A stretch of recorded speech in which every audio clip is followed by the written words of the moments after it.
आदाब नाजरीन, मैं हूं फरहान नजम। डीडी उर्दू की बेहद ख़ास पेशकश हेलो डॉक्टर में आपका तहे दिल से इस्तकबाल। हमारा ये प्रोग्राम जिसका मकसद आपको सेहत के तई बेदार रखना है, आपको सेहतमंद रखना है और आपको खुश रखना है। आप जानते हैं हमेशा हम आपके लिए तरह तरह के मौज़ूआत लेकर आते हैं जिसके बारे में हम आपको बताते हैं और आपकी सेहत से जुड़ी वो बातें बताते हैं जिसको कभी आप नज़रअंदाज भी कर देते हैं और बहुत सी बार आप उनका ख्याल भी रखते हैं। तो आज का हमारा जो मौजू है बहुत ख़ास है और आज हम कोशिश करेंगे कि आपको बताएं उस चीज़ के बारे में जिस पर आपकी ज़िंदगी डिपेंड करती है। यानी कि आपने सुना होगा कि सांसों की ज़रूरत है ज़िंदगी के लिए। ये बहुत ही आम फहम बात है, हर आदमी जानता है कि किसी भी इंसान की ज़िंदगी के लिए उसकी सांस बहुत अहमियत रखती है। अब सांस होती कैसी है, सांस इंसान कैसे लेता है, ये तो सभी लोग जानते हैं और वो हैं हमारे लंग्स। तो लंग्स की देखभाल करना हमारे लिए कितना ज़्यादा ज़रूरी है ये हम समझ सकते हैं। अभी कोविड की बात है, कोविड में हमें पता चला कि लंग्स किस तरह से इंसान के लिए बहुत ही ख़ास अहमियत रखते हैं। लंग्स की परेशानी ने हमें बहुत बुरा वक्त भी दिखाया है। तो हमें समझना चाहिए कि लंग्स हमारे लिए कितनी अहमियत रखते हैं। हम शुगर का ख्याल रखते हैं, हम ब्लड प्रेशर का ख्याल रखते हैं, हर कोई अपने दिल का ख्याल रखता है, लेकिन ये भी समझना चाहिए इन सभी चीज़ों का ख्याल रखना बेहद ज़रूरी है, लेकिन लंग्स का भी ख्याल रखना ज़रूरी है। लंग्स हैं, सेहतमंद लंग्स हैं तो ज़िंदगी हैं, सांसें हैं और सांसें हैं तो हम हैं। तो आज हम कोशिश करेंगे कि आपको बताएं कि लंग्स की देखभाल किस तरह से की जाए, क्या क्या चीज़ें ऐसी हैं जो लंग्स के लिए फ़ायदेमंद हैं और क्या चीज़ें ऐसी हैं जो लंग्स को नुकसान पहुंचाती हैं। तो शुरुआत करते हैं अपने इस बेहद ख़ास प्रोग्राम की इस बेहद ख़ास रिपोर्ट के साथ।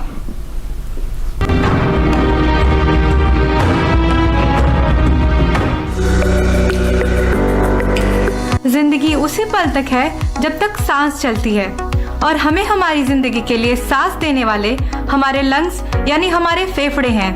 मगर अफसोस आज वही लंग्स सबसे ज्यादा परेशान है, कभी सिगरेट के धुएं से, कभी ट्रैफिक की धूल से तो कभी फैक्ट्रियों के जहर से। वर्ल्ड हेल्थ ऑर्गेनाइजेशन के मुताबिक दुनिया में हर साल तकरीबन 70 लाख लोग सिर्फ हवा में मौजूद जहर यानी एयर पोल्यूशन से अपनी जान गंवाते हैं। भारत में भी 5 में से 2 अफराद किसी न किसी सांस की बीमारी से परेशान हैं। अस्थमा, एलर्जी और COPD जैसी बीमारियां अब आम हो चुकी हैं। ऐसे में जरूरी है कि हम अपने लंग्स की सेहत को लेकर आगाह रहें। साफ हवा में रहना, सिगरेट नोशी से दूर रहना और रोजाना कुछ देर एक्सरसाइज करना, ये छोटे छोटे कदम हमारे लंग्स को मजबूत और तंदुरुस्त बना सकते हैं। अगर सांस लेने में तकलीफ या लगातार खांसी बनी रहे तो इसे मामूली समझकर नजरअंदाज ना करें। वक्त पर लिया गया इलाज ही जिंदगी बचा सकता है। सांसें जितनी साफ होंगी, जिंदगी उतनी ही आसान होगी। थोड़ी सी आगाही और थोड़ा इतिहाद, यही छोटी कोशिश बड़ी राहत दे सकती है, क्योंकि जिंदगी की शुरुआत वहीं से होती है जहां पहली सांस ली जाती है।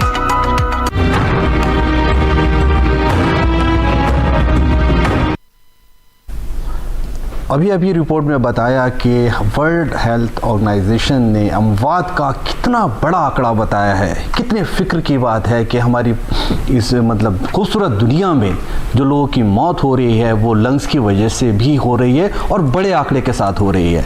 इसे समझना चाहिए और लंग्स की अहमियत को भी जानना चाहिए और जो भी चीज़ें हमारे एक्सपर्ट्स बताते हैं या माहिरान तिब आपको बताते हैं उन पर अमल करना चाहिए। तो इस प्रोग्राम का यहाँ आगाज़ करता हूँ मैं अपने जो एक्सपर्ट्स हैं उनकी यहाँ पर इंट्रोडक्शन के साथ, उनके तारुफ के साथ। हमारे साथ मौजूद है डॉक्टर देश दीपक जो कि सीनियर कंसल्टेंट हैं department of respiratory medicine doctor Ram Manohar Lohia hospital Delhi में।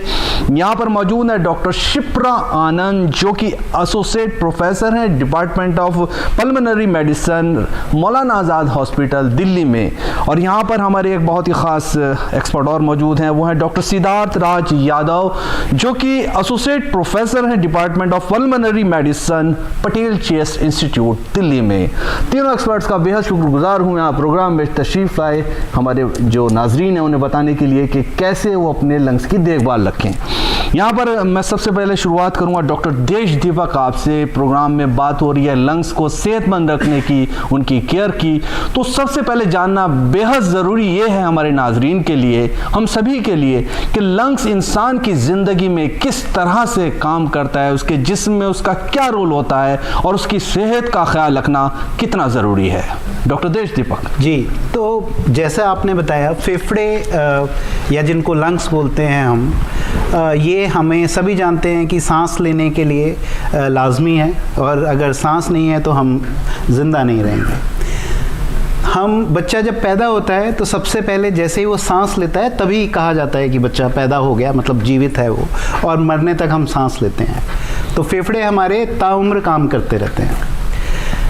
फेफड़े जो हैं हमारे, उनका जो प्राइमरी काम है, जो हमारे शरीर में क्रियाएं होती हैं उनमें से कार्बन डाइऑक्साइड बनती है, तो कार्बन डाइऑक्साइड को बाहर निकालना और ऑक्सीजन को अंदर लेना।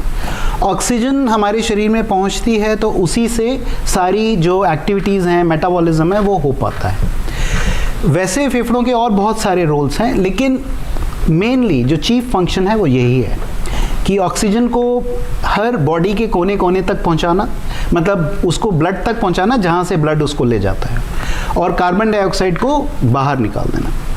इसमें समझना ये ज़रूरी है कि हमें तो पता नहीं कि अंदर फेफड़े हम बाहर से नहीं देख पाते हैं, लेकिन जो अंदर फेफड़ों का सरफेस एरिया होता है वो बहुत बड़ा होता है। तो वो अमूमन कहा जाता है कि वो एक टेनिस कोर्ट जितना बड़ा होता है।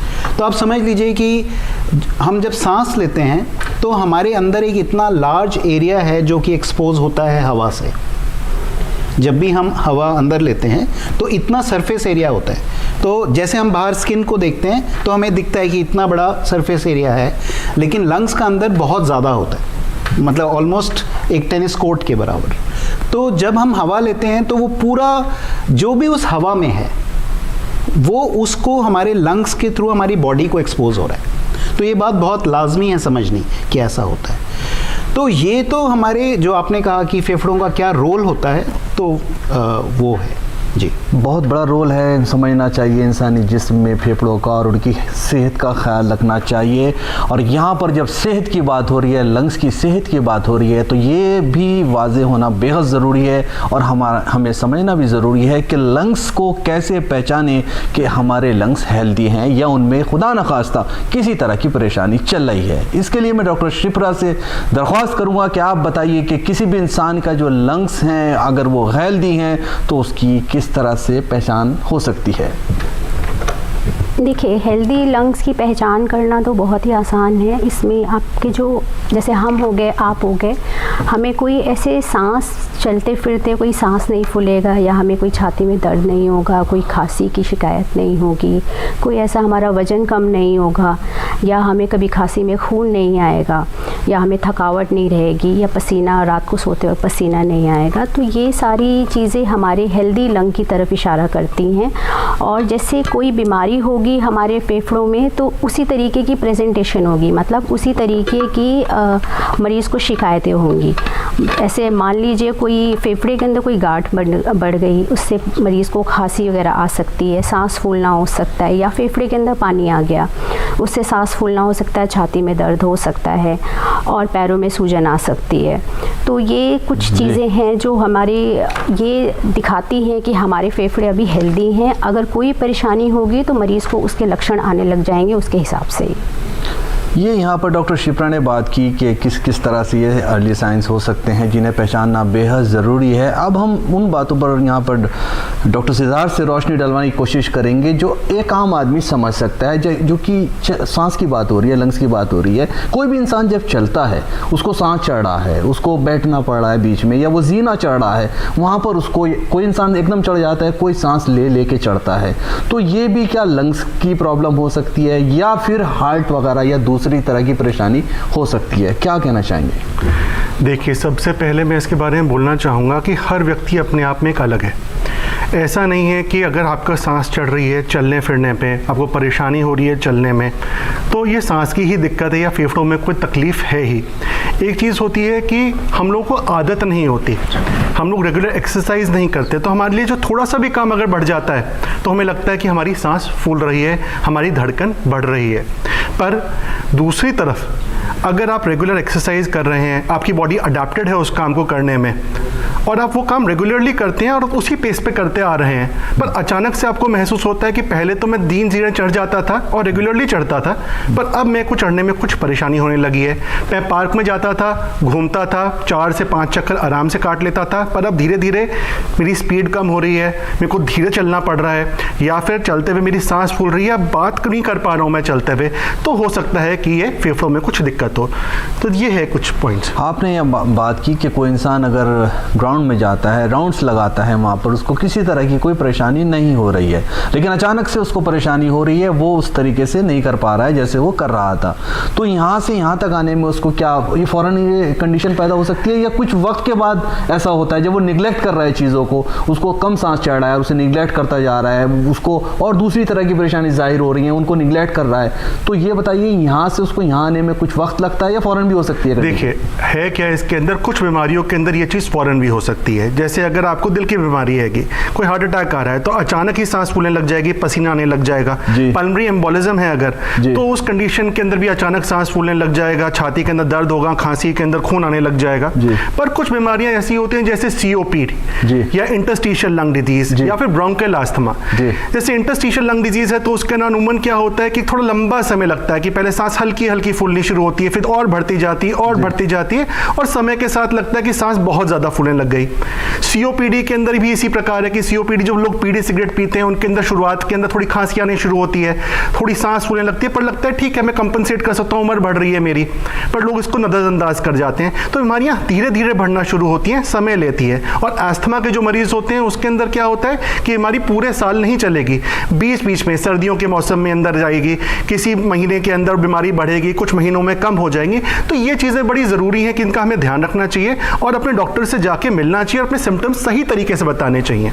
यानी कि कुल मिला के डॉक्टर के साथ आपका जो है जो रिश्ता है उसे पूरी तरह से होना चाहिए। जिस तरह से भी आपको महसूस हो रहे हैं कोई भी साइंस या आप परेशानी में मुब्तला हैं, फ़ौरन एक एक्सपर्ट के पास जाएं और अपना इलाज कराएं।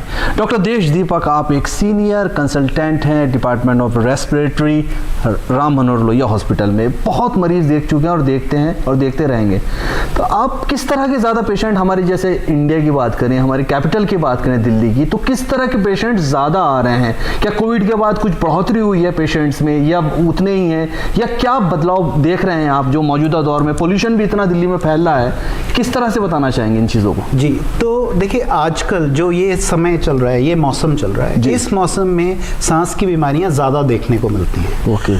और उसके 2 कारण हैं। एक कि मौसम बदलता है, तो जिन लोगों को इस तरह की बीमारी है जैसे अस्थमा है, उन लोगों का इस टाइम पे, क्योंकि सर्टेन कुछ चीज़ें ऐसी होती हैं जिनको हम इरिटेंट्स बोलते हैं, वो बढ़ जाते हैं, या कुछ चीज़ें ऐसी होती हैं जो कि जिससे हम एलर्जिक होते हैं, जिन लोगों को अस्थमा है, तो उनका अस्थमा बढ़ जाता है। दूसरी बात, इस समय एक जो सभी लोग जानते हैं, वेदर का जो कॉम्बिनेशन होता है उसके कारण पॉल्यूशन बढ़ जाता है, स्पेशली इस पार्ट ऑफ द कंट्री में, तो उसके कारण भी सांस की तकलीफ बढ़ जाती है। तो इस टाइम बहुत सारे मरीज बड़ी, या तो वो लोग जिनको पहले से सांस की बीमारी है, जिसके डायग्नोसिस हो चुका है, तो वो लोग आते हैं कि उनकी तकलीफ बढ़ जाती है, या कुछ ऐसे भी लोग आते हैं जो कि जिनको पहले नहीं पता होता और इस टाइम उनको कंप्लेंट्स होती हैं। तो सबसे ज़्यादा इस टाइम तकलीफ होती है सांस फूलना और खांसी के साथ।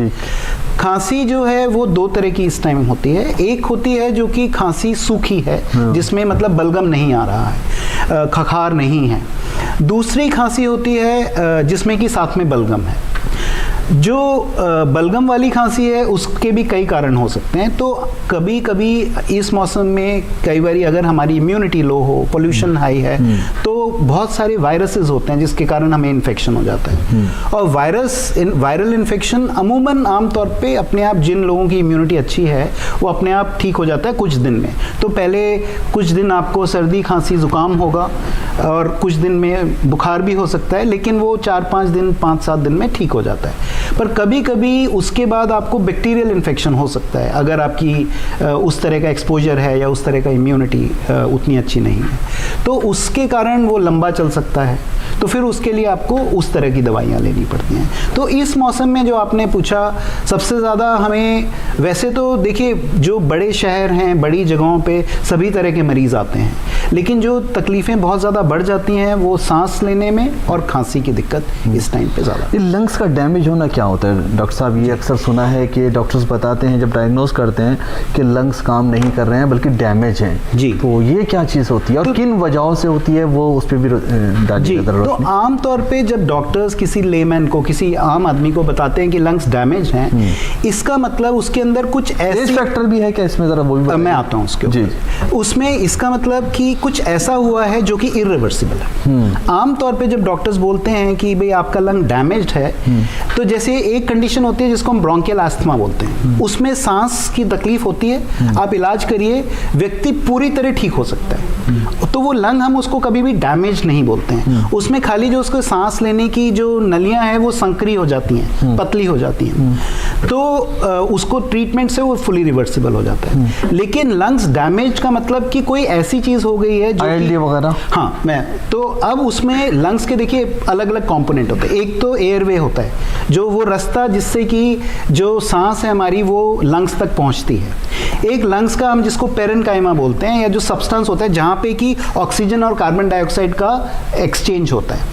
उसके अलावा लंग्स को कवर करने वाली एक झिल्ली होती है, और बाकी लंग्स के कंपोनेंट के अंदर खून की नलियां भी होती हैं। तो इनमें से कोई भी कंपोनेंट डैमेज हो सकता है। आमतौर पे जब डैमेज की बात हो रही है तो हम सबसे ज़्यादा उस पेरेन्काइमा की बात करें, वो जो उसकी एक्सचेंज करने की, कार्बन डाइऑक्साइड और ऑक्सीजन को, कार्बन डाइऑक्साइड को बाहर निकालना और ऑक्सीजन को अंदर लेने की, खून तक पहुँचाने की जो क्षमता है, जो कैपेसिटी है, जब वो कम होने लगती है, अब वो जैसे आपने कहा ILD है, इंटरस्टिशियल लंग डिजीज़, नहीं तो COPD है, उसमें जो वो सरफेस एरिया जिसकी मैं बात कर रहा था वो कम हो जाता है। तो मतलब डैमेज का मतलब आम तौर पे यही होता है कि अब लंग्स में कुछ ऐसा हो गया है। देखिए आम तौर पे हमारे लंग्स की जो कैपेसिटी होती है उसका 60% भी अगर काम करे तो हम अपने रूटीन सारे काम कर सकते हैं। तो आप ये कह सकते हैं कि रूटीन काम करने के लिए 40% का रिजर्व है। आम तौर पे जब आपको तकलीफ होनी शुरू होती है, इसका मतलब आपको उतना डैमेज हो गया है। अगर आपको रूटीन लाइफ में, जैसे डॉक्टर सिद्धार्थ ने बताया कि आपको रूटीन चलने में दिक्कत होने लगी है, जो आप रूटीन एक्टिविटीज़ पहले कर रहे थे, इसका मतलब आपको 35-40% लंग कहीं अफेक्टेड है। वो टेम्परेरी भी हो सकता है, वो परमानेंट भी हो सकता है। अगर फेफड़े में एक तरफ पानी भर गया तो हो सकता है डैमेज हो, और पानी निकल जाएगा तो बिल्कुल नॉर्मल हो जाएंगे। लेकिन अगर लंग्स परमानेंटली डैमेज हो गए तो उसको वो रिवर्सिबल नहीं होता।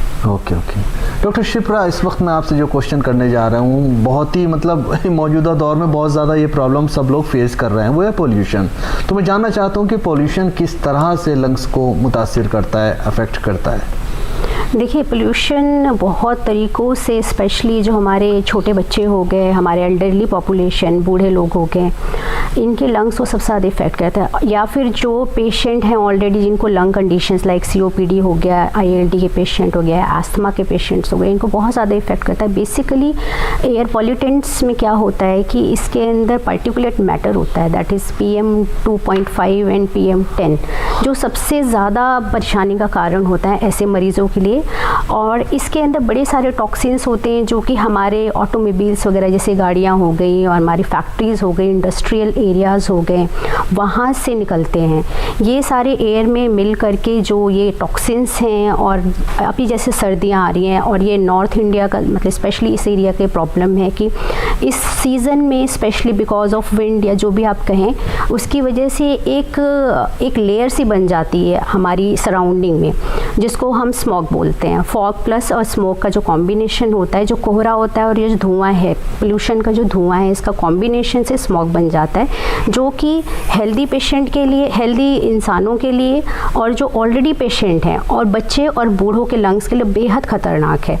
तो ये क्या करते हैं, इसके अंदर जो पार्टिकुलेट मैटर्स हैं, ये जो टॉक्सिन्स हैं, ये लंग के DNA लेवल पे जा कर के वहाँ पे नुकसान पहुँचाते हैं। वहाँ पे जाके ऐसे चेंजेस करते हैं कि जो आगे चल के लंग कैंसर्स, एस्थमा के एक्सरबेशंस वगैरह, COPD में निमोनिया वगैरह करते हैं। तो ये बहुत ही हानिकारक है हम लोगों के लिए। और जो लोग सड़क पे जिनका घर है, बहुत सालों से जो रह रहे हैं, लंबे समय दिल्ली, बैंगलोर, कोलकाता जैसी जगहों पे रह रहे हैं, तो उनमें ये बहुत ज़्यादा फेफड़ों को कमज़ोर कर देते हैं और आगे चल के ऐसे पेशेंट्स को फर्स्ट ऑफ ऑल COPD होने के चांसेस रहते हैं, लंग कैंसर्स होने के चांसेस होते हैं, और एस्थमा, लेट ऑनसेट एस्थमा जिसे हम बोलते हैं, बूढ़े मतलब यंग पेशेंट्स में लेट ऑनसेट एस्थमा हो सकते हैं। ओके, यहाँ पर डॉक्टर सिद्धार्थ, डॉक्टर शिप्रा ने बहुत अच्छी बातें बताई कि ये सारी चीज़ें हैं जो पोल्यूशन नुकसान देता है, इस तरह से नुकसान देता है। एक और पोल्यूशन होता है, वो हम खुद क्रिएट करते हैं, वो है स्मोकिंग। हम अपने घर में सिगरेट पीते हैं, हमारे आसपास लोग सिगरेट पीते हैं, वहाँ पर बीमार भी हैं, वहाँ पर बुजुर्ग भी हैं, वहाँ पर बच्चे भी हैं। तो एक स्मोकिंग का जो करना है वो किस तरह से जो है नुकसान पहुँचा रहा है, हमें नुकसान पहुँचा रहा है और हमारे आसपास के लोगों को नुकसान पहुँचा रहा है। एक बड़ी इंटरेस्टिंग बात बताऊंगा कि हमारे देश के अंदर सबसे पहले तंबाकू अकबर आज़म के समय में आया था, पर ये ऐसी चीज़ थी जिसने इसको एक बार चखा उसे इसकी लत लग जाती है। इसके अंदर एक पदार्थ होता है, इसे बोलते हैं निकोटीन। जैसे ही हम कश लेते हैं, ये निकोटीन हमारे फेफड़ों के द्वारा हमारे ब्रेन तक पहुंचता है और हमें थोड़ा अच्छा फील कराता है कि एक एक्सप्रेशन आता है कि हाँ मैं ठीक हूँ, बेहतर हूँ, थोड़ी आँखें और खुल जाती हैं, तो इसकी लत पड़ जाती है। अब इस स्मोकिंग के अंदर होता क्या कि कई बार हम लोगों को उसकी जब लत पड़ जाती है, हम रेगुलर उसको पीने लग जाते हैं सिगरेट को, तो वो खाली हमको नुकसान नहीं करता, हमारे आसपास वालों को भी नुकसान करने लग जाता है। इसे बोलते हैं सेकंड हैंड स्मोक, कि मैं सिगरेट नहीं पीता हूँ पर फिर भी मुझे उसके कारण परेशानी है। अब होता क्या है कि जो स्मोकर खुद है वो तो 3000 से ज़्यादा टॉक्सिन्स अपने अंदर ले ही रहा है, क्योंकि स्मोक के अंदर करीब 3000 केमिकल्स पाए जाते हैं। जिसमें एक सिगरेट की बात कर रहे हैं, एक सिगरेट के अंदर जो स्मोक हम अंदर खींच रहे हैं, हाँ। उसमें 3000 से ज़्यादा टॉक्सिन्स होते हैं, जिसमें से 10 से 15 ऐसे टॉक्सिन्स हैं जिनको क्लेम किया जाता है कि ये कैंसर कर सकते हैं। इसीलिए आप सिगरेट के डब्बे को जब देखेंगे तो उसके ऊपर लिखा हुआ होता है स्मोकिंग कॉजेज कैंसर। पर खाली कैंसर ही नहीं, ये और बीमारियों को भी करता है, जिसे बोलते हैं COPD, ब्रोंकाइटिस, मुंह के कैंसर आदि बीमारियां करता है, पेट के कैंसर फैला सकता है। तो स्मोकिंग एक ऐसी चीज़ है जिसको रोकथाम की जा सकती है और मरीज की मदद भी की जा सकती है उसे छोड़ने के अंदर। इसके लिए हमारी सरकार काफ़ी कुछ काम कर रही है। हर स्मोकिंग पैक के डब्बे के ऊपर हेल्पलाइन नंबर है, आप चाहें तो उस नंबर को मिला सकते हैं। एक टेलीफोनिक आपको काउंसलिंग मिलेगी, आपको छोड़ने का तरीका बताया जाएगा। इनफैक्ट अगर आप काउंसलिंग से भी उस सिगरेट को नहीं छोड़ पा रहे हैं, परेशानी है आपको, तो आपको टोबैको सेसेशन सेंटर के लिए भेजा जाता है, जो कि हम सबके हॉस्पिटल्स के अंदर बना हुआ है। और वहाँ पे आके अलग अलग प्रकार के तरीकों से, चाहे वो आपका काउंसलिंग हो, चाहे मेडिकेशंस हो, योगा के द्वारा और चीज़ों के अलावा मदद की जा सकती है कि सिगरेट छोड़ी जा सके। ओके, एक चीज़ और आप यहाँ पर क्लियर कीजिए, बहुत ज़्यादा सुनने में आती है, लोग कहते हैं कि बीड़ी पी लेते हैं और बीड़ी जो है वो कम नुकसान देती है क्योंकि वो नेचुरल तरीके से, जो भी वो लोग कहते हैं अपनी दलील देते हैं, तो ये होता है। यहाँ क्या कहना चाहेंगे आप, सिगरेट और बीड़ी में कोई फ़र्क है क्या? बीड़ी कम नुकसान देती है या उतना ही नुकसान देती है? मैं आपको एक बार बड़ी अच्छे से क्लियर कर दूं, जो भी चीज़ धुआं हमारे फेफड़ों तक पहुंचाती है वो चीज़ नुकसान करती है। तरह से लोग स्मोक ले रहे हैं, बहुत तरीके से, कई लोग हुक्का पी रहे हैं, कुछ लोग बीड़ी पी रहे हैं, कुछ लोग बोलते हैं आयुर्वेदिक सिगरेट है, इससे नुकसान नहीं होगा। कुछ लोग, अब बच्चे नए दौर के अंदर एक नई चीज चली है वेपिंग, जो वेप लाने लगे हैं, जो एक मशीन के अंदर कार्ट्रिज डाल के खींचा जाता है। वैसे ही और बात क्लियर कर दूं कि वेप मशीन या वेपिंग हमारी भारत सरकार ने बैन कर रखी है। ये तो उल्टा सिगरेट से भी ज्यादा बुरी है, क्योंकि इसके अंदर हमें यही नहीं पता, क्योंकि ये रेगुलेटेड ही नहीं है। इसमें कितना अमाउंट है निकोटीन का, क्या चीज उसमें मिलाई जा रही है, कहीं उसके अंदर परफ्यूम्स मिला दिए जाते हैं जिससे उसके अंदर खुशबू आने लगती है, वो भी हमारे फेफड़ों को नुकसान करती है। तो ये बात क्लियर कर लें, किसी भी प्रकार का धुआं, चाहे वो हुक्के से हो, बीड़ी से हो, वेप से हो, सिगरेट से हो, हमारे फेफड़े तक अगर पहुंच रहा है तो हमें नुकसान ही पहुंचा रहा है। इसे समझना चाहिए कि जो भी स्मोक आप अपने अंदर ले रहे हैं और आपके लंग्स में पहुंच रहा है वो बेहद नुकसानदेह है, उससे बचना चाहिए और आसपास के लोगों को भी बचाना चाहिए। एक कॉल ले लेते हैं, कॉल आ गई यहाँ पर, फिर प्रोग्राम जारी रहेगा। हेलो हेलो जी, आदाब अर्ज़ डॉक्टर साहब। हेलो डॉक्टर, प्रोग्राम में आपका इस्तकबाल, अपना सवाल पूछिए। नहीं, आवाज आ रही है आपको मेरी? जी, मिल रही है आपकी आवाज़ हमें। मैं डॉक्टर प्रदीप साहब बोल रहा हूँ भोपाल से। Good evening. जी जी जी, गुड इवनिंग सर। मैं आपके पैनल में ये पूछना चाहता हूँ, डॉक्टर ये बताइए, ब्रेस्ट कैंसर में भी क्या लंग्स में पानी भर जाता है? लंग के कैंसर में भी लंग्स में पानी भर जाता है, या दूसरे कुछ बीमारियां होती है, डिसऑर्डर्स होते हैं, तो उसमें भी लंग्स में पानी भर जाता है? तो ये अलग अलग बीमारियों में लंग्स में पानी भर जाना है, ये कैसे डिफरेंशिएट करेंगे और इसके एक्सटर्नल सिम्टम्स जो बॉडी में वो किस तरह से दिखाई देते हैं? ओके डॉक्टर देश दीपक, इन्होंने पानी की बात की है, सुन लिया है आपने क्वेश्चन, क्या रिएक्शन रहेगा आपका? तो बहुत बहुत शुक्रिया इस सवाल के लिए। इनका सवाल जो है वो थोड़ा एकेडमिक है। आपका सवाल जो है वो बहुत कठिन नहीं है, लेकिन क्योंकि जो पानी भरता है सबसे पहले हम उस पानी की जांच कर लेते हैं। एक तो सबसे पहली चीज़ होती है कि मरीज़ को लक्षण क्या है। मरीज़ के लक्षण हमें क्लू देते हैं कि उसका डायग्नोसिस क्या होगा, और उसके बाद जो मरीज़ के अंदर पानी भरा है हम उस पानी की जांच कर लेते हैं। उस पानी के जांच के बड़े एस्टैब्लिश्ड प्रोटोकॉल्स हैं, और उनकी जांच से हमें ये पता लग जाता है कि ये किस तरह या किस कारण से ये पानी भरा होगा। और देखिए, मेडिसिन जो है वो एक होलिस्टिक साइंस है, उसमें खाली एक जांच से नहीं पता लगता है।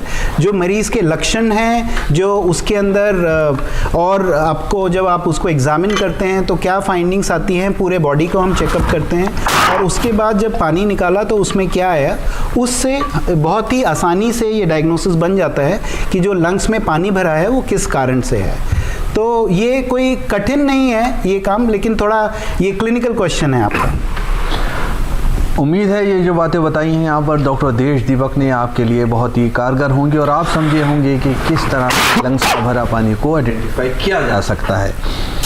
अब मैं यहाँ डॉक्टर सिद्धार्थ वापस आपकी तरफ आऊँगा। आपने ये सिगरेट की, स्मोकिंग की बहुत अच्छी बात बताई है। एक चीज़ और बताइएगा कि लोगों के अंदर एक आम सोच बनी हुई है कि अगर सांस चढ़ा है, किसी तरह के सिम्टम्स आ रहे हैं, वो इग्नोर करते रहते हैं, लेकिन जब बहुत ज़्यादा बीमारी आगे बढ़ जाती है, एडवांस जो प्रॉब्लम है वहाँ पहुँच जाती है, तब वो इसको जाते हैं डॉक्टर के पास। किस किस तरह की परेशानी फेस करनी पड़ती है वहाँ पर?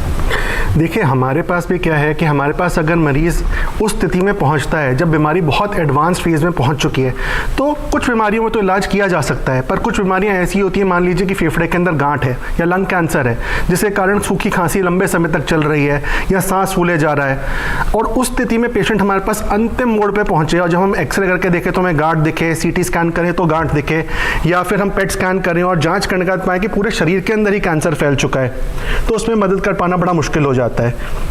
दूसरी तरफ ILD जैसी बीमारियां आएंगी जिसके अंदर फेफड़ा सिकुड़ने लग जाता है, हमारा हनी कूमिंग हो जाती है, या फिर समझ लीजिए मधुमक्खी के छत्ते की तरह बन जाता है फेफड़ा पूरी तरह। उस कंडीशन में बहुत लेट मरीज़ आए तो भी हमारे को मुश्किल होती है। तो इसलिए बेहतर यही होता है कि मरीज़ शुरुआती जब उसको लक्षण आने लगे, उसे लगे कि मेरी रोज़ दिनचर्या के जो काम थे मैं पूरी तरह से नहीं कर पा रहा हूँ और मुझे थकावट होने लगी है, तो उस स्थिति में एक बार अपने डॉक्टर से मिलने में, उनसे परामर्श लेने में कोई बुराई नहीं है। आज की मॉडर्न साइंस के हमारे पास ऐसे टेस्ट आ गए कि हम बहुत बीमारियों को बहुत जल्दी पहचान पाते हैं और मरीज़ की अच्छे से मदद कर पाते हैं। इसे समझना चाहिए कि जो वक्त पे इलाज कराना है वो बेहद ज़रूरी है, और वक्त पे इलाज हो जाता है तो आप बिल्कुल ठीक हो सकते हैं, इसको समझना चाहिए।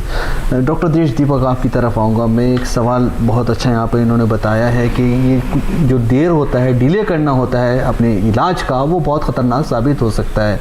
मैं बात करूँगा एलर्जी की। आमतौर पर बहुत देखी जा रही है, हर इंसान खांसता रहता है, कहता रहता है डॉक्टर ने मुझको एलर्जी बोली है। तो एलर्जी क्या है, उसमें किस तरह से इलाज होना चाहिए, और बहुत क्या एलर्जी नहीं होती, कुछ और भी होता है, कैसे बताना चाहेंगे? बहुत ही उम्दा सवाल है आपका और बहुत पर्टिनेंट है आज की डेट में। तो एलर्जी क्या है? सबसे पहले एलर्जी का मतलब है कि कोई भी ऐसी चीज़ जिसको कि हमारी बॉडी एक्सेप्ट नहीं करती और उसके अगेंस्ट रिएक्ट करती है जी। और आम तौर पे हमारी बॉडी जो है अपने आप को प्रोटेक्ट करने के लिए उसके अंदर इस तरह के मैकेनिज्म बने होते हैं कि कोई भी बाहर की चीज़ आए तो वो उसको कंट्रोल कर ले, वो उसके अगेंस्ट उसके कुछ डिफेंस मैकेनिज्म्स होते हैं, उनसे एक्ट कभी कभी हमारी बॉडी अपने शरीर के ही कुछ पार्ट्स को के अगेंस्ट भी उनको भी एलर्जी समझने लगती है। पर जिस एलर्जी की आप बात कर रहे हैं वो आमतौर पे क्या है, कुछ कॉमन चीज़ें हैं, कुछ चीज़ें जो कि पौधों से होती है, कुछ पोलन्स जिनको बोलते हैं, पराग सीजन के बदलने से भी होती है। जी, क्या होता है कि जब सीज़न बदलता है तो आप देखिए हमारा जो देश है इसमें बहुत मल्टीपल सीजन्स हैं, बहुत अच्छे अलग अलग सीजन्स देखने को मिलते हैं। जब सीज़न बदलता है फसलें बदलती हैं, हम जानते हैं, तो पौधों की जो नेचर है वो बदलती है, उनके जो फ्लावर्स हैं वो बदलते हैं। ऐसे ही बहुत सारे जो इंसेक्ट्स हैं, जो कीड़े मकोड़े हैं, उनकी आप देखेंगे कि किसी पर्टिकुलर मौसम में कोई पर्टिकुलर टाइप के कीड़े ज़्यादा होते हैं। ऐसे ही कुछ फंगस होती हैं, कुछ। तो इस चीज़ को हम, एक टर्म होती है एरोबायोलॉजी, जिसका मतलब है कि हवा के अंदर क्या है, उसमें क्या क्या है उस एयर के अंदर।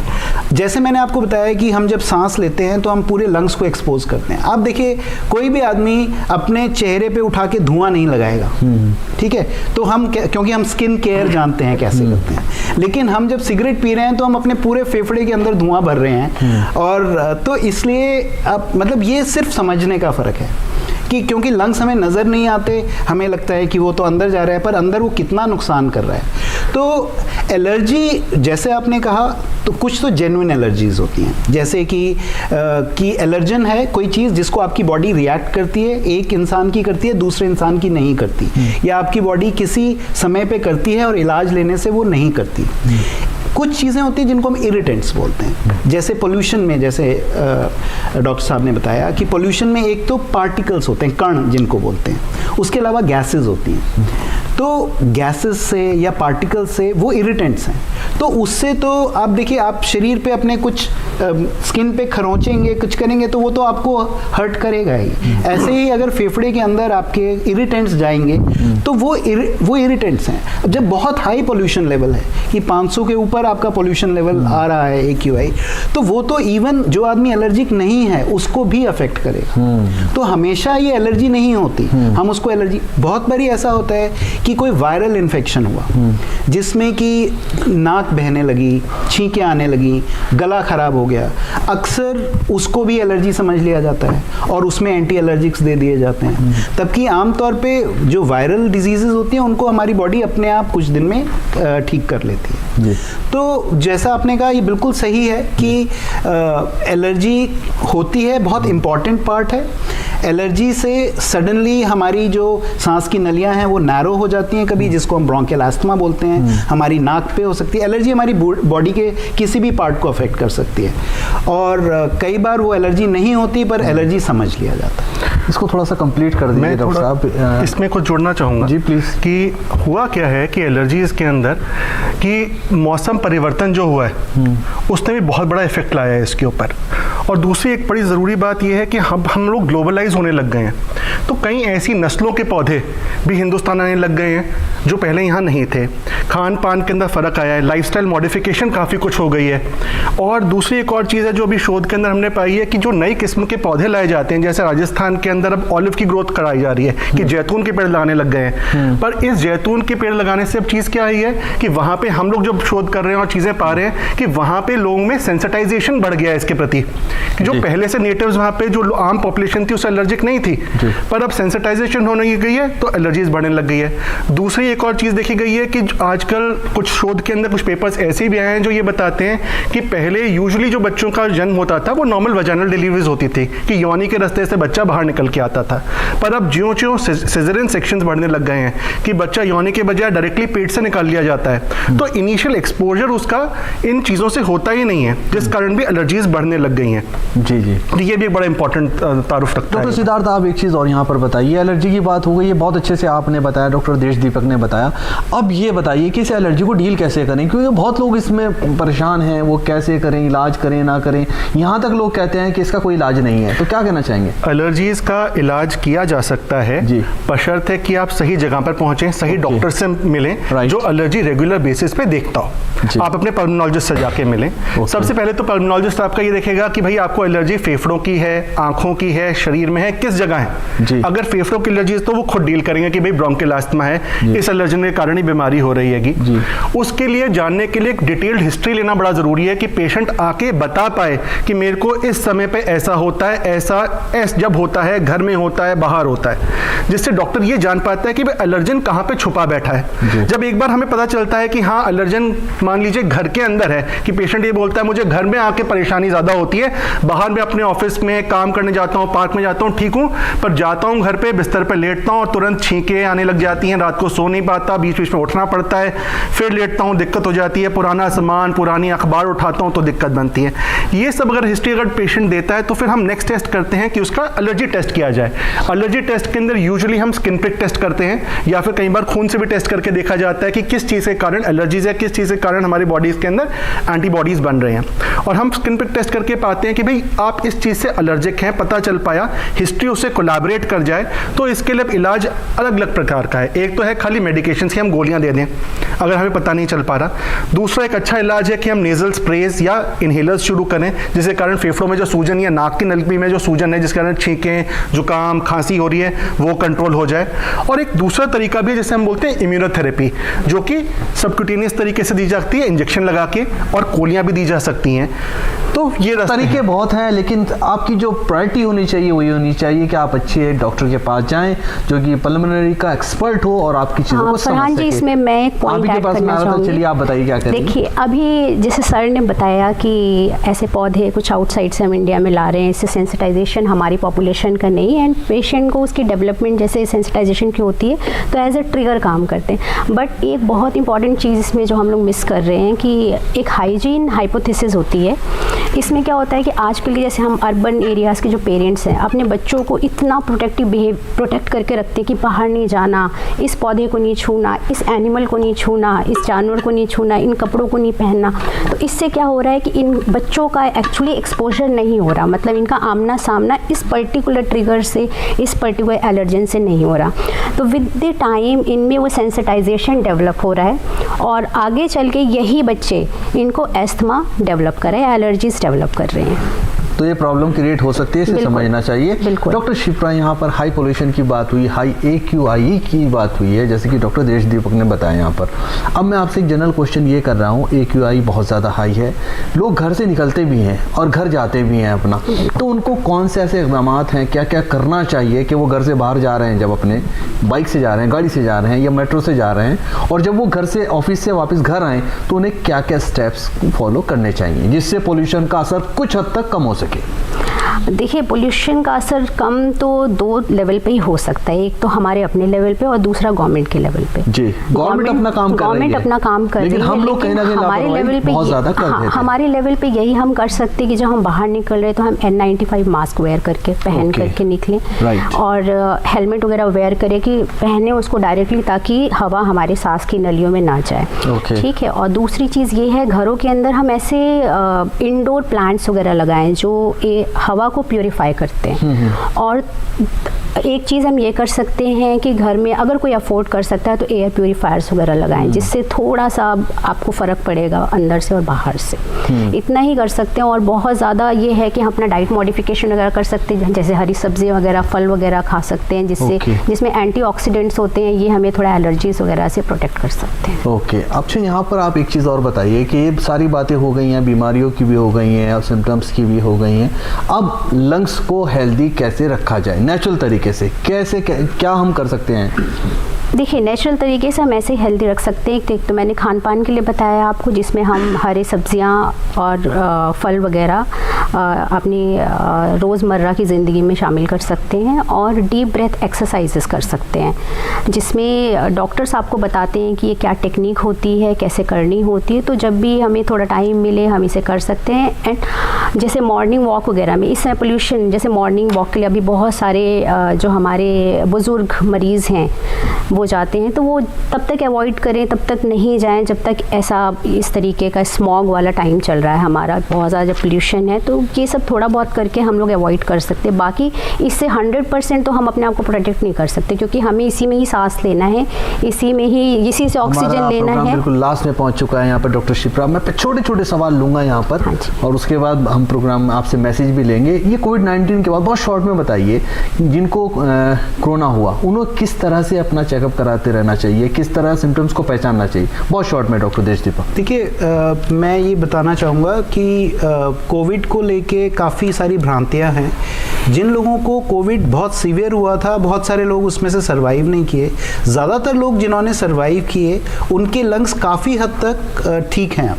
तो लेकिन अगर फिर भी आपको कुछ डैमेज है तो आपको प्रिकॉशंस लेने हैं। उसमें वैक्सीनेशन है, आप एनुअल अपना वैक्सीनेशन लीजिए ताकि आपको इन्फेक्शंस ना हो। आप कोई ऑक्यूपेशनल एक्सपोजर अगर आपको है, कोई आप ऐसा काम करते हैं, खराद मशीन पे काम करते हैं या लकड़ी का काम करते हैं, तो वो सब ऑक्यूपेशनल, इनफैक्ट लंग्स केयर में वो बहुत इंपॉर्टेंट है कि हम कोई भी ऐसी चीज़, हमने पोल्यूशन की बात की, हमने स्मोकिंग की बात की, लेकिन और जो दूसरे एक्सपोजर्स हैं जो कि वो सब ना हो। तीसरी बात, जो बचपन में इन्फेक्शंस हो जाते हैं वो कई बार लाइफ लॉन्ग आपको वो करते हैं, तो उनका ध्यान रखना बेहद ज़रूरी है। डॉक्टर सिद्धार्थ, बहुत शॉर्ट में बताइए, लाइफ मॉडिफिकेशन जो है, इसका लाइफ स्टाइल जो है, अगर हम सही बेहतर कर लें तो लंग्स को कैसे फ़ायदा पहुंच सकता है? लाइफ स्टाइल मॉडिफिकेशन अपने घर से ही शुरू होता है। सबसे पहले तो यही है कि सुबह सुबह उठें, जिस दिन मौसम साफ़ हो, AQI ठीक हो, उस दिन मॉर्निंग वॉक करें आधा पौना घंटा। डीप ब्रीथिंग एक्सरसाइजेज, लोम विलोम प्राणायाम, ये चीज़ें अपनी ज़िंदगी के अंदर शुमार करें। खाने पीने को बेहतर करें, अपने आप को हाइड्रेटेड रखें। अच्छा। और लाइफस्टाइल मॉडिफिकेशन सबसे इंपॉर्टेंट चीज़ ये भी है कि अगर बीड़ी सिगरेट पीते हैं तो उसको बदलिए, उसे छोड़िए, और कोई अगर साथ में पीता है तो उसको भी रोकिए। दोनों, या तो उसे अवॉइड कीजिए, उसको रोकिए, दोनों बिल्कुल काम कीजिए। यहाँ पर ये भी बताइए कि लंग्स को हम कैसे पहचानें कि हमारे लंग्स बेहतर हैं? कोई भी इंसान घर पर ही कैसे इस चीज़ को समझ सकता है? देखिए, घर पे टेस्ट करने के लिए वैसे तो कुछ ज़्यादा नहीं है, पर हाँ, दमे के मरीजों के अंदर हम लोग पीक फ्लो मीटर यूज करते हैं कि हम फूंक लगा के देख सकते हैं कि हमारा कितनी हवा अपने फेफड़ों में से बाहर निकाल पा रहे हैं। दूसरा पल्स ऑक्सीमीटर है, जिससे हम अपने ऑक्सीजन लेवल को माप सकते हैं। और वैसे अपने लंग्स का करके बेहतर हो रहे हैं आप, अगर आप एक्सरसाइज कर रहे हैं, दवाइयों से ले रहे हैं, तो खुद ही शरीर बता देता है कि आप पहले से बेहतर काम कर पाते हैं, आपको थकान कम होती है, आपके अंदर ज़्यादा ऊर्जा आ जाती है। तो ये सब चीज़ें हैं जिनसे हम महसूस कर सकते हैं कि हाँ, चीज़ें बेहतर हैं। और एक बहुत सिंपल सी चीज़, जो एक जैसा आपने पूछा घर पे, अगर आप 2 से 3 मंजिल लगातार चढ़ सकते हैं बिना सांस फूले, तो इसका मतलब ज़्यादा चांसेस है कि आपके फेफड़े ठीक ठाक सही हैं। थोड़ा सा नेबुलाइजर और इनहेलर के बारे में बता दीजिए, उसका यूज़ कितना बेहतर है? तो जो लोग जिनको इस तरह की बीमारी है, जिनको इनहेलर या नेबुलाइजर चाहिए, तो उनको उसको बिल्कुल रेगुलरली यूज़ करना चाहिए। ज़्यादातर मरीज़, बहुत ज़्यादा तादाद में मरीज़ जो है उसको सिर्फ तब यूज़ करते हैं जब उनको दिक्कत होती है। तो ऐसे नहीं करना है। कहते हैं ना, प्रिवेंशन की बात करें या नेबुलाइजर? मैं दोनों की ही बात कर रहा हूँ कि इनहेलर और नेबुलाइजर में दवा सेम होती है, वो सिर्फ फेफड़े तक पहुंचाने का तरीका अलग अलग है। क्योंकि नेबुलाइजर हम तब देते हैं जब मरीज को सांस खींचने की क्षमता पुअर होती है। तो जो भी है नेबुलाइजर या इनहेलर, अगर आपको रेगुलरली लेना है तो कहते हैं prevention is better than cure. आप रेगुलरली लीजिए, आपको तकलीफ होगी ही नहीं। और जिस टाइम तकलीफ होगी उस टाइम के लिए भी इनहेलर्स होते हैं। तो इनहेलर्स जो आपके डॉक्टर ने सजेस्ट किया आपको, आप उतने लेना, उससे ज्यादा ना उससे कम, उसके तरीके होते हैं। जैसे कुछ इनहेलर्स लेने के बाद हम कहते हैं मुंह का कुल्ला करना है, तो वो बहुत जरूरी है। वो आप कई बार उसको सीरियसली नहीं लेते हैं। या कुछ लोगों में कहते हैं हम स्टीम लीजिए, तो लोग सोचते हैं ये तो बस ऐसे ही डॉक्टर साहब ने बोल दिया, ऐसे ही है। तबकि वो बहुत ब्रोंकियल हाइजीन जो है वो बहुत कारगर इलाज है, उसे समझना चाहिए। लास्ट में मैं आपसे पूछना चाहूंगा डॉक्टर सिद्धार्थ, थोड़ा सा इसके बारे में बताइए, बच्चे, बुजुर्गों और बीमारों के लिए लंग्स के बारे में बताइए, कैसे उनकी हेल्थ बेहतर रहे और उसका ख्याल भी रखा जाए। देखिए, बच्चे और बुजुर्ग जो होते हैं सबसे इंपॉर्टेंट कड़ी हैं इसके अंदर, क्योंकि बोलते हैं ना कि बुजुर्ग भी बच्चे के बराबर होता है। बच्चों में शुरुआत से हमें ये चीज़ ध्यान रखनी चाहिए कि भाई अगर पोल्यूशन बहुत ज़्यादा हैगा, एयर पोल्यूशन बहुत ज़्यादा, तो बाहर ना भेजें उनको, घर में रोकने की कोशिश करिए। दूसरा, उनकी डाइट को अच्छा रखें। अगर शुरुआती लक्षण ही आपका बच्चा छोटा, रात को सोते वक्त आपको लगे कि उसकी छाती में गड़गड़ाहट की आवाज़ आ रही है, सीटी की सी आवाज़ें आ रही हैं, बच्चे को लगातार खांसी हो रही है, उसको परेशानी हो रही है, तो बच्चे को तुरंत ही अपने डॉक्टर से मिलवाएं। बुजुर्गों के अंदर यह है कि बुजुर्ग लोग जो होते हैं वो यूजली सोचते हैं कि हल्का फुल्का खखार आ रहा है, खांसी आ रही है, बलगम आ रहा है, ये आम बात है, बढ़ती उम्र के अंदर ऐसा तो होता ही है। पर इंपॉर्टेंट ध्यान देने वाली बात है कि अगर ये चीज़ें बढ़ रही हैं, लगातार हो रही हैं, तो आपको ज़रूर अपने डॉक्टर के पास जाना चाहिए, मिलना चाहिए, एक्सरे कराना चाहिए। ये एक बड़ा ज़रूरी चीज़ है। बस आप इतना ही, हमारा प्रोग्राम बिल्कुल लास्ट में पहुंच चुका है। आप छोटे छोटे मैसेज आप लोग दे दीजिएगा, क्या कहना चाहेंगे? तो मैं यही कहना चाहूँगा कि बहुत अच्छा टॉपिक आपने लिया। हम लोग स्किन केयर करते हैं, हार्ट केयर करते हैं, लंग्स को इग्नोर करते हैं, पर लंग केयर उतनी ही ज़रूरी है और शायद ज़्यादा कुछ चीज़ों से। तो जैसा हमने डिस्कस किया, कृपया अपने लंग्स का, फेफड़ों का ध्यान रखें। शिप्रा जी, आप किस तरह से अपने बारे में मैसेज देना चाहेंगे? हाँ, जैसे स्मोकिंग मना करने के लिए हम बोलते हैं, वैसे उसी तरीके से एयर पोल्यूशन में जाने के लिए मना कर रहे हैं। दोनों ही WHO के हिसाब से अब कैटेगरी 1 कार्सिनोजेंस हैं, मतलब दोनों ही कैंसर कॉजिंग, जिनसे कैंसर हो सकता है, ये कंपोनेंट है इनके अंदर। तो इसीलिए मेरी ये एडवाइस है कि पोल्यूशन से बचें और स्मोकिंग से बचें। डॉक्टर सिद्धार्थ, आप शॉर्ट मैसेज किस तरह से देना चाहेंगे? मेरा शॉर्ट मैसेज रहेगा कि हमारी जीवन की डोर सांसों से बंधी हुई है। इन सांसों का ध्यान रखना बहुत ज़रूरी है अपने जीवन के अंदर। देखिए, एयर पोल्यूशन से बच पाना तो बड़ा मुश्किल है, क्योंकि अगर आप जिस शहर में रहना है और पोल्यूशन है तो आप कुछ नहीं कर सकते। पर अपने लक्षणों को सही समय पर पहचानें, अपने डॉक्टर के पास सही समय पर जाएँ, बीड़ी सिगरेट से दूर रहें। ये सबसे इम्पॉर्टेंट चीज़ है, जिससे आपके फेफड़े स्वस्थ रहें और आप ठीक रहें। आज तीनों एक्सपर्ट्स ने बहुत ही अच्छी बातें यहाँ हमारे नाजरीन को बताई, इसके लिए आप तीनों का बेहद शुक्रिया। नाजरीन, हमारा ये प्रोग्राम आज का उम्मीद है आपको पसंद आया होगा और लंग्स केयर के बारे में जितनी भी जानकारी हमारे यहाँ एक्सपर्ट्स ने दी है आपने उन्हें समझी होगी और उम्मीद है आप उनको अमल में लाएंगे। अपना बहुत ख्याल रखिए, सेहतमंद रहिए, खुश रहिए और देखते रहिए DD उर्दू। आदाब। लंग्स की हिफाजत के लिए खास बातें। रोजाना कुछ देर गहरी सांस लेने की आदत डालें। सिगरेट और तंबाकू से जितना हो सके दूर रहें, ये हमारे लंग्स के लिए नुकसानदेह है। सुबह की ताज़ा हवा में चहलकदमी करना लंग्स के लिए मुफीद है। घर और आसपास सफाई का खास ख्याल रखें। धूल या धुएं वाली जगह पर मास्क पहन के निकलें। सब्जियां, फल और हल्की ग़िज़ा का ज़्यादा से ज़्यादा इस्तेमाल करें। पानी ज़्यादा पिएं ताकि फेफड़े साफ रहें। नज़ला, खांसी या बुखार में देर ना करें, फौरन इलाज कराएं। घर में ज़्यादा पौधे लगाएं ताकि ऑक्सीजन बढ़े। वर्जिश या योगा को रोज़मर्रा की ज़िंदगी का हिस्सा बनाएं।